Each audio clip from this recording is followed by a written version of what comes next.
The New England Patriots have absolutely won NFL free agency, and I don't think that that is a hot take. Now, everybody's going to tell me, they're going to say, Patriots Global, you are biased. You are a Patriots fan. You are a Patriots channel. No duh, you think you want it. But I think objectively, when you look at it, you will agree with me that the New England Patriots have won NFL free agency. Now, when I talk about who wins and who loses, I weigh it by two different factors. Number one, who are the guys that you brought in? Are they an upgrade over the players that you previously had? Number two, who are the players you lost? Yes, you can sign players to upgrade, but how much better are you getting if your key players leave? And the Patriots, in this case, win both of those categories. Now, I want to start this video off by talking about some of the players that the Patriots lost before talking about the players that the Patriots gained in free agency.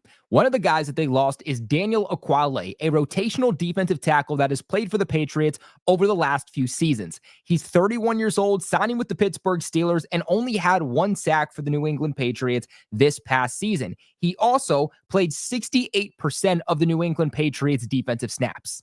And according to his PFF numbers, he didn't really perform all that well in a much larger role with the Patriots during 2024. An overall grade of 60.3 that ranked 80th out of 219 interior defensive linemen. A pass rush grade of 51.9, which is where he's supposed to be his best. That ranked 193rd out of a qualifying 219 interior defensive linemen.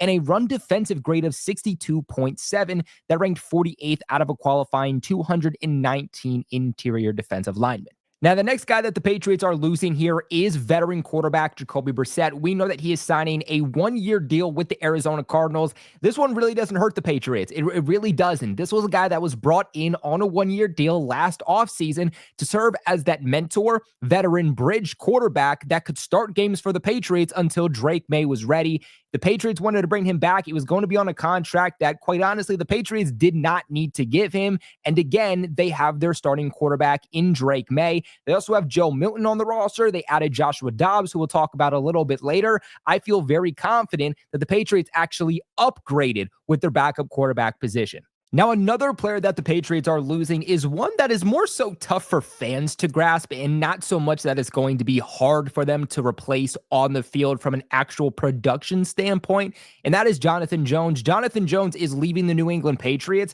to sign a one-year deal with the Washington Commanders. And again, I want to restate the fact that this one hurts more from a fan standpoint and not so much a player standpoint, because Jonathan Jones, he was not good this past season. The guy that over the last 2-3 years has been dealing with major injury problems, has barely been able to be there during the offseason training camp, and has been very inconsistent with his play on the field, especially in 2024.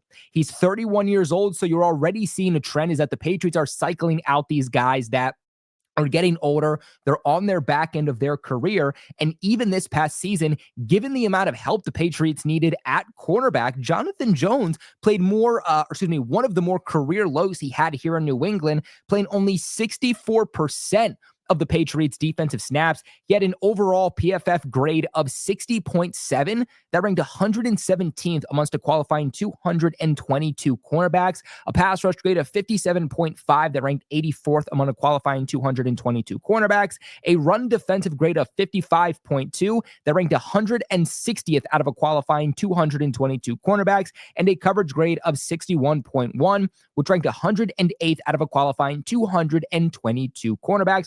Only put up 50 solo tackles, 0 interceptions, 0 pressured, and 40 receptions allowed. Again, I think that the Patriots massively upgraded here with what they're getting at cornerback 2 in Carlton Davis.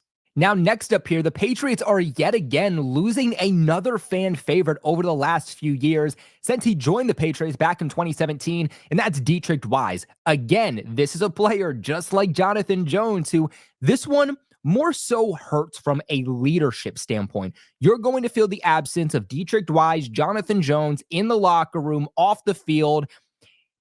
But when it comes to on the field, the production, the play, I think the Patriots aren't going to miss them. They've been falling off, and I think they've massively upgraded, actually, believe it or not, with the loss of these guys. Deatrich Wise also signing a one-year deal with the Washington Commanders, who Yeah, at this point, we should probably just call them the Washington Patriots or the New England Commanders. But 30 years old, on the back end of his career, he also played one of the lower percentage of defensive snaps that he's played throughout his entire career here in New England, only playing 41% of the Patriots' defensive snaps this past season. According to PFF, he had an overall grade of 59.7 that ranked 116th out of a qualifying 211 edge rushers. A pass rush grade of 63.6 that ranked 88th out of a qualifying 211 edge rushers, and a run defensive grade of 54.8, which ranked 151st out of a qualifying 211 edge rushers. Put up 11 solo tackles, 5 total sacks.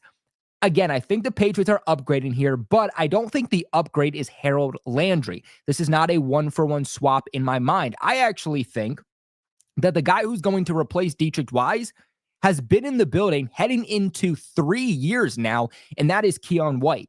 Keion White, since he was drafted, I said that is the replacement for Deatrich Wise. It is only a matter of time before Deatrich Wise is on the outside looking in and he leaves New England, because Keion White has that versatility to play off the edge, to play in the interior. Keion White is actually one of the best interior defensive linemen this past season when it came to pass rush. So I think that's actually a player that is going to sub in for Deatrich Wise. And from a player standpoint on the field, not off the field, but on the field, I do think that Keion White is a big upgrade over what you're getting at this point in Deatrich Wise's career. And then another unfortunate player that we know is leaving New England, not necessarily to go to somewhere else. From the rumors I'm hearing, it's more likely that he retires, and that's David Andrews, a surprise release by the New England Patriots that none of us saw coming. He's 32 years old, okay? David Andrews, back since like 2019, 2020, since he had those blood clots, has just not been the same. And I'm not telling you that he doesn't have enough play to be at least an average to maybe slightly below average center, but I think the Patriots want to upgrade. Again, 32 years old. You see the trend here. The Patriots are trying to get rid of guys who are on the back end of their careers, who are on the decline. And unfortunately, David Andrews did just fall under that category. Also, the best ability in sports is availability. If you cannot get on the field, stay on the field, and be consistent, that's going to hurt. Again, when you look at these losses for the Patriots, Deatrich Wise, Jonathan Jones, David Andrews, these are guys that really have ties back to the old New England Patriots way, guys that were some of the only players still left in the building that had Super Bowl experience. That's where it's going to hurt. The leadership in the locker room, that is where this is going to hurt, especially given how much younger the Patriots are getting. But the youth they're going to get, I think, is going to help them significantly on the field. And David Andrews only played in a few games this past season before having another season-ending injury, but you can see he really wasn't all that great. And I think it shouldn't be too hard for the Patriots to have an upgrade at center. I don't think that guy is in the building yet, but I do think the Patriots should be able to go younger and get better play than what they've gotten the last couple of years out of David Andrews. This past season, according to PFF, had an overall grade of 58.7 that ranked 40th out of a qualifying 64 centers. Had a pass blocking grade of 60, which ranked 45th out of a qualifying 64 centers. Had a run blocking grade of 37 that ranked 37th out of a qualifying 64 centers. He had 193 total offensive snaps played. He had 2 penalties. He had 1 sack allowed. In fact, I wonder if it gives us the rest of his numbers. So he didn't allow any quarterback hits.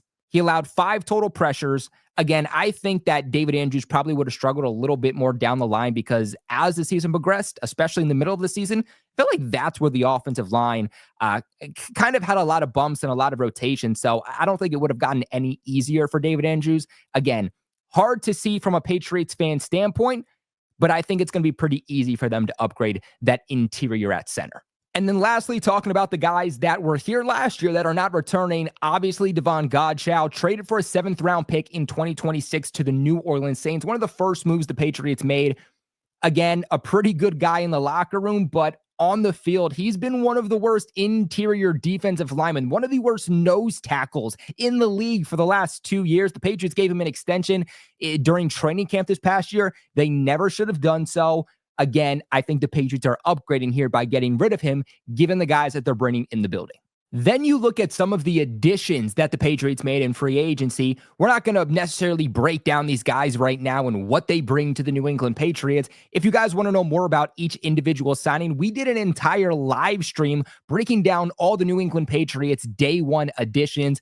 Make sure you guys go ahead and check out that live stream. I'll make sure to have that linked in the comment section below if you are interested. But the biggest move they made was bringing in former Philadelphia Eagles defensive tackle Milton Williams on a 4-year deal worth $104 million with $63 million in guaranteed money, makes him the highest paid New England Patriots player ever, surpassing the legendary Tom Brady.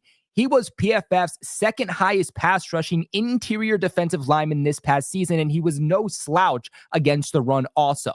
With that being said, he immediately is going to be plugged in as the New England Patriots' #1 defensive lineman, serving that Jeffrey Simmons role, really being the best interior defensive lineman the Patriots have had in years. I think he'll still even be better than 2023 Christian Barmore, who we thought was the greatest thing we had seen since Vince Wilfork. Having him on that defensive line is going to be able to open up other guys like Keon White and, of course, new addition in Harold Landry. The way that I see this is Milton Williams a better defensive tackle than what the Patriots had last year? He's better than Christian Barmore, and Christian Barmore is still on the team. You're hoping that he still returns, and that can be the dynamic duo on the interior of the defensive line. But is he better than Devon Godchaux? Yes. Is he better than Daniel Ekuale? Yes. Is he better than Jeremiah Farms? Yes. The Patriots, again, are getting one of the best interior defensive linemen in the league. Massive, massive upgrade. The implications of a guy like Milton Williams is one that every team wants. A guy that can be an every down defensive lineman, is good against the run, but is very good at applying pressure and getting to the quarterback. Because it's one thing to have good edge rushers who collapse the pocket, but in that case, a quarterback can step up into the pocket and still deliver a pass.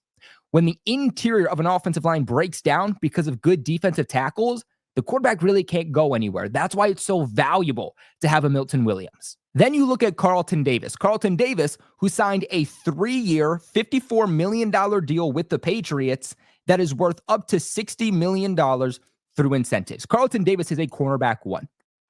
Even at this point in his career, he's what, 28? 29? I believe he's 28, actually. He is still a cornerback 1 in this league. He has Super Bowl experience. Played for the Tampa Bay Buccaneers and Tom Brady. Played for the Detroit Lions this past season. He's going to bring veteran leadership. He also is about 6'1", so he brings that long, tall, lengthy cornerback that the Patriots have needed opposite of Christian Gonzalez over the last few seasons. Is Carlton Davis an upgrade over Jonathan Jones? 110%. Is he an upgrade over Marco Wilson, who's not even on the team anymore? He was cut during the season. Yes. Is he an upgrade over Alex Austin? Yes. The New England Patriots now have 2 cornerback 1s on the roster in Christian Gonzalez and Carlton Davis, one of the best dynamic duos in the entire National Football League. And that's not even a thought. That is PFF's words. Morgan Moses, who was signed to a 3-year deal worth $24 million, worth up to $28.5 million through incentives. Yes, he's older. He's 32 years old, or 34 years old, actually. Actually, 32 or 34. Let me make sure I got that right for you guys. So he's 34 years old, meaning that when his deal is up, he should be around 37, given, of course, he actually plays throughout his entire contract. But is Morgan Moses an upgrade over Mike Onwenu at right tackle? Yes. Is he an upgrade over DeMontre Jacobs at right tackle? Oh, dear God, 100%. And you can see that despite him being 34, he's going to bring that awesome build that you want from a tackle. I mean, 6'6", 320 pounds, man. It just doesn't get better than that. Morgan Moses is the guy that you're trying to build up in a lab, but 100% better than DeMontre Jacobs. Still playing at a high level at this point in his career. 63.3 overall PFF grade this past season, 69.2 overall pass blocking grade, and a run blocking grade of 60.6. Played 723 offensive snaps for the Jets this past season, so very durable, stays on the field. That's the biggest thing. Had 8 penalties. That was the biggest part about Morgan Moses that I think is a work in progress, is limiting those penalties, but only allowed 2 sacks. What he's also going to offer from a leadership perspective in the locker room, I expect this guy to be a captain, major addition, and a huge, huge upgrade over what the Patriots have had over at right tackle for 2 or 3 years now. Now, another addition the Patriots made was at linebacker with Robert Spillane. And I think that this is going to be one of the best, one of the most dynamic, one of the most impactful linebackers that the Patriots defense has seen in years, probably since Dante Hightower, to be completely honest with you guys. Interesting fact here about Robert Spillane. These are the highest graded run defenders in the entire National Football League since 2023, not just amongst linebackers, but just amongst defensive players in general. Bobby Wagner's number one with an overall grade of 93.1. Khalil Mack is second with an overall grade of 91.5. Brian Branch is third with a 91.4 overall grade. Max Crosby is fourth at 91.4. Robert Spillane comes in at number 5 with a 91.2 overall grade. Over the last 2-3 seasons now, he's had 100 plus tackle seasons. This is a massive, massive addition for the Patriots that's going to go vastly underrated. A guy that's always around the ball. He does this technique in his training every single offseason to where he blindfolds himself and he plays blindfolded. He said it helps with his situational awareness, just being able to work off his instincts and know where guys are without actually having to look at them. Huge addition here. I think this is a big upgrade over what the Patriots had this past season. And he, of course, also has ties back to the organization. Now, the Patriots are also adding some depth on that defensive line with Khyiris Tonga, who they're adding to a one-year deal worth up to $2.7 million coming from the Arizona Cardinals. This is a guy that maybe isn't so great against the run, but he's a big body that actually was pretty good this past season in Arizona at getting to the quarterback. He was actually better at doing so overall, according to PFF, than Daniel Ekuale was. So not even Milton Williams being an upgrade over Daniel Ekuale. But I think that Tonga is actually your upgrade, and that is who is going to replace Daniel Ekuale is Tonga. Really like this addition too. Underrated addition by the Patriots in terms of a depth piece. Now, the Patriots adding wide receiver Mack Hollins to a 2-year deal worth $8.4 million. Not a wide receiver 1, not a wide receiver 2, but every single Buffalo Bills fan will tell you that he was a very good and very confident number 3. In fact, Raiders fans will tell you the exact same thing. Josh McDaniels will tell you the exact same thing. And Mack Hollins said this himself, that one of his best statistical seasons came when he played under Josh McDaniels. As we all know, Josh McDaniels is back here in New England as the offensive coordinator. Now, again, not your wide receiver 1, not your wide receiver 2, but a really good veteran, really good depth piece, and a guy that I think is going to help lead that young wide receiver room so much and give them the guidance that they just so desperately needed this past season. Let me tell you, would you take Mack Hollins right now or what you saw from Kendrick Bourne this past season? You're taking Mack Hollins. Are you taking Mack Hollins or Kayshon Boutte? I'm actually taking Mack Hollins over Kayshon Boutte. Statistically, he was even better than Kayshon Boutte in more limited snaps. I will say, too, I really like the depth addition on the defensive line in the pass rush department of adding a guy like, I'm going to make sure I say this name right because you guys have been really get on me for saying names as of late. K'Lavon Chaisson. They're signing him to a one-year deal worth up to $5 million. He's coming off of his best season in Las Vegas, where he had, I believe it was 5 total sacks in a very limited capacity. Doug Marrone was actually the head coach, Patriots offensive line coach. He was the head coach in Jacksonville at the time when K'Lavon Chaisson was drafted. So again, some familiarity on maybe how to utilize him. To me, there is only one team that you can say maybe goes toe-to-toe with the Patriots for overall additions. You look at the Chicago Bears, for the most part, they really didn't lose anybody that was too significant. They really did upgrade this offseason in the most important positions of need. Some of the biggest moves I liked for the Bears was Durham Smythe, the tight end. I think that's good depth for them. They obviously acquired Jonah Jackson in a trade with the Rams. Their biggest problem was the interior of the offensive line. They're getting a veteran via trade. I like that move. They traded for Joe Thuney also. Really, really like that move. They're bringing in Drew Dahlman on a 3-year deal worth $42 million. They're bringing in Grady Jarrett, who I guess that's a good veteran depth move, but outside of those 3-4 moves that they made, I don't really love what they did. I don't think they did anything crazy. I think when you look at a team like the Patriots, you look at every single team in the league based off what the Patriots lost and what the Patriots are gaining. They have improved the most out of every single team in the entire National Football League. But guys, this is where I kick it off to you. What do you think about the guys the Patriots lost, that the Patriots added? And do you think that the New England Patriots have had the best free agency out of every single team in the NFL? I want to hear from you. Make sure you guys leave a big like on the video and, of course, subscribe to the channel for all of your New England Patriots news, thoughts, reactions, and breakdowns. I appreciate you guys so much for watching. Join the Patriots Global family. But until next time, go Pats.